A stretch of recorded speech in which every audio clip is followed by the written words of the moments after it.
Game one of the Stanley Cup Final between the Oilers and the Panthers. Gary, Edmonton looking to end a 31-year drought of Canadian teams hoisting the cup. Gary, hoist, right? Hoist. Florida is here for the third time. Second straight year, Streisky. It's still in search of its first championship. Gary. Gary. In the two meetings between the Oilers and the Panthers during the regular season, it was Florida that emerged victorious. The two teams had a similar number of shots in those games, with both occurred prior to the new year, these matchups, but the Panthers were able to completely shut down the Oilers' power play. As for what we'll see in Game 1, Emily Kaplan gets us ready. At Stanley Cup Final Media Day on Friday, the Panthers sounded confident. Matthew Tkachuk told me he knows his team can take on Connor McDavid and co. because they've neutralized nearly every star they've faced in these playoffs to this point. As for the Oilers, well, it's a time of year where everyone's playing through something, and Evander Kane has said he's played with a sports hernia injury for most of the year. He's missed nearly every practice during this cup run, but he was out here on Friday in a top 6 jersey, and I expect him to play in Game 1. It's been a roller coaster season for the Oilers, but Zach Hyman told me that his team has an unshakable belief in themselves.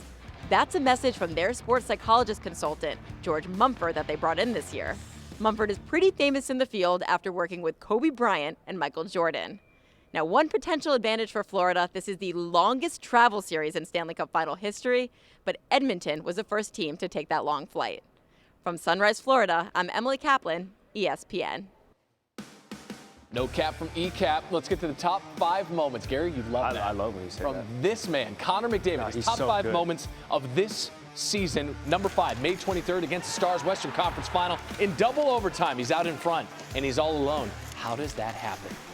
Great goal to wrap it up, seriously. He's the best player in the world. He has 31 points in the first 3 rounds of the playoffs. Let's put a body on him. Let's just, mark him.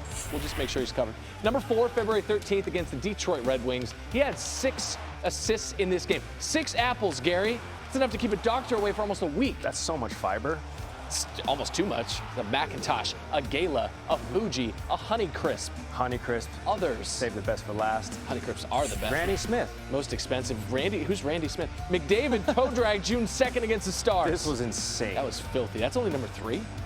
He finished the Western Conference Final with only, air quotes, 3 goals. He deked all of Dallas. Look at that. They have 4 defenders and their 10. That's crazy. Yeah, McDavid dekes Dallas. Let's go to number 2, October the 17th, against the Nashville Predators. Come on. What was that move? Come on. He spun on one knee? Is that what happened? Like somebody proposing and changing their mind? Up right up? Said, don't call your parents just yet. Never mind. No, never 32 goals, 100 assists, and 132 points total on the season for McDavid. And then on April the 15th against San Jose, picks up a long pass, finds Zach Hyman. For McDavid, his 100th assist. That's number 1. 100th assist in a season. You're questioning the list. Only 5 players in NHL history have reached 100 apples in a season, first since Gretzky in 1991.